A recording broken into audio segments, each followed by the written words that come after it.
Is college cheaper than travel sports?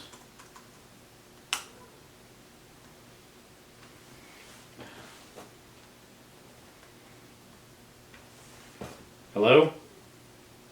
Hey, the concession stand this weekend's only gonna have popcorn.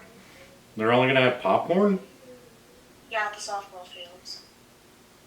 What do you And want the me? girls are gonna be hungry too. The whole team's gonna be hungry? Yeah. Alright.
Hello and welcome back to another Sports Dad Reviews. Today we're going to talk about food on the go. I don't know about you guys, but we are absolutely tired of eating at concession stands and living off concession stands food. Everywhere we go, concession stands vary widely from non-existent to some are actually pretty decent, but it is very unreliable. This past weekend we spent 8 hours at a tennis tournament with limited food, and then Sunday we went and played softball for about 12 hours. So how do we take care of this? One thing that we found and started to use is this slow cooker by Presto. It's the Nomad model. It is an 8-quart capacity slow cooker. It is powered by 110 volts. This gives us options. We can, as you saw in the video before this, prepare stuff and use this to warm food. We can also cook food with this while we're on the go. What we like about it so far, we've used it a few times, it has a locking handle. When this handle is up, the lid is locked, it's not going anywhere. In the back, there is a little condensate tray that is removable, catches all the condensate from the unit. On the top, you can see that it has either a spoon holder or ladle holder. Today we've got a set of tongs. This is also removable, so whenever you're serving, you can set it on the table, take the straps off, and then have somewhere to place it to where it stays clean. On the inside, you open the lid. There is a sealed gasket that seals everything tight. On the front, you'll notice one of the little fun things. It does have a little dry erase board, so if you're going to a potluck or something of that nature, you can label on there. Pro tip from other reviews that I've read and seen, remove the dry erase marker before you use the slow cooker. The outside doesn't get hot, but it does get warm, and it can dry out your dry erase marker prematurely. So whenever you're cooking with it, take your dry erase marker out, keep it somewhere safe. Don't lose it like we have a tendency to do. And then put it back whenever you're done. The interior tray removes easily. It is 8 quarts. Some slow cookers have a ceramic insert. This one here is just a metal insert. It does have a max fill line to where it's recommended to fill. There is a pressure sensor in the bottom that it won't turn on unless the pan is in there. It makes it really easy to clean. Just as a side note, you pull this out, you clean it, wipe down your surfaces, and go. If you do spill some food or get some condensate here, you can lift the lid right off for easy cleaning. And then the lid just pops back on. Put your tray back in. Shut your lid. Lock your handle. You're good to go. They have done a really good job of making this a portable slow cooker. On the back, they even integrated a place to put the cord. The cord tucks inside, and then it's got a little clip to hold it, so that way when you're transporting. And you can see a better picture of that condensate tray back there. We tend to use this in the matter that we do the preparation beforehand, a couple days before we have to leave. If you're a sports parent, you know you may have to be out of the house at 6 a.m., 5 a.m., 4 a.m.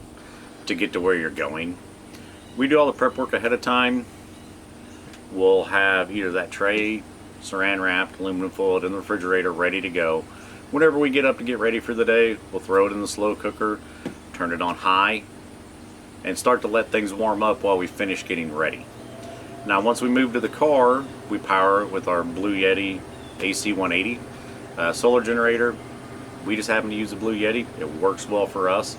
I'll show you the power draws and stuff here just a little bit later. So we'll hook it to that, and this thing will sit there and cook while we drive, while we play our morning games, matches. I'll go out to the car and check on it, stir the item, see what we're doing, and then maybe turn it down to low or warm, depending on where we are in the cook cycle. And then by the time it rolls around to lunchtime and we get a break, we have a tailgate lunch. Everybody comes to our car, the team, the parents. All the parents bring a little bit, a few food items. We sit around, we chat. It is a great way to interact with your team. And again, you're not stuck eating concession stand food, living off of nachos, popcorn, and hot dogs. Some things that we've done. So pulled pork was the start of this video. Walking tacos. So we had taco meat in here, and then we had the little chip bags for walking tacos.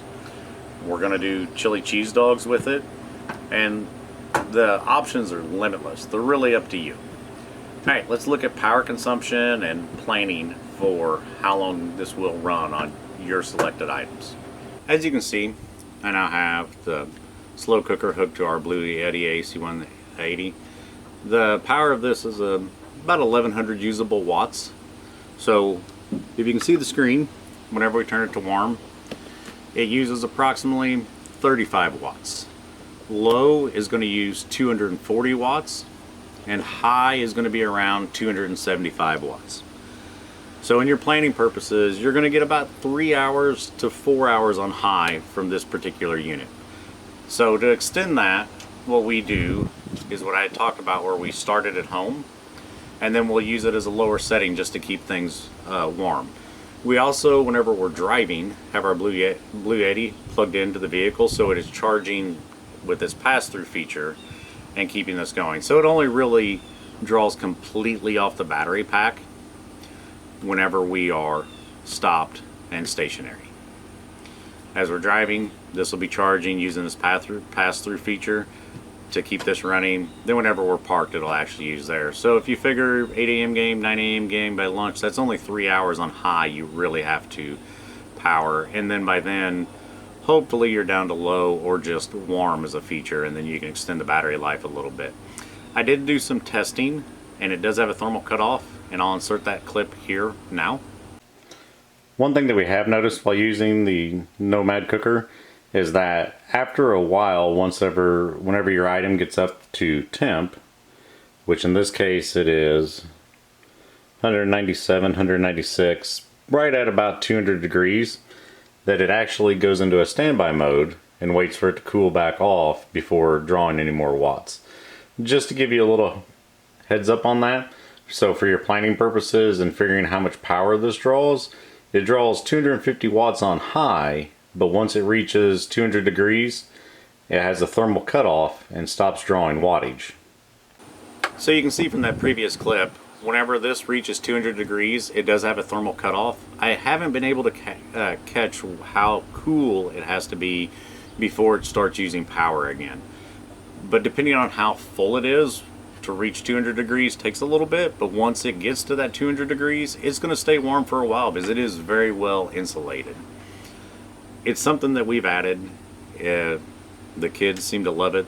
The other parents really do enjoy it.